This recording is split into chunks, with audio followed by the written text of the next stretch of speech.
পতন হলো মমতা বন্দ্যোপাধ্যায়ের দীর্ঘ ১৫ বছরের সাম্রাজ্যের।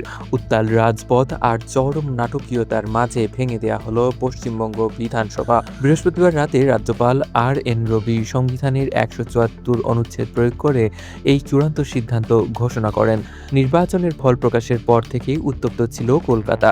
মমতা বন্দ্যোপাধ্যায় পদত্যাগে অস্বীকৃতি জানালেও রাজ্যপালের এই পদক্ষেপে অবসান ঘটল তৃণমূল কংগ্রেসের দীর্ঘ শাসনের। এদিকে শুভেন্দু অধিকারীর ব্যক্তিগত সহকারীর হত্যাকাণ্ডকে কেন্দ্র করে রণক্ষেত্রে পরিণত হয়েছে রাজপথ। দফায় দফায় সংঘর্ষে জড়িয়েছে বিজেপি ও তৃণমূল সমর্থকরা।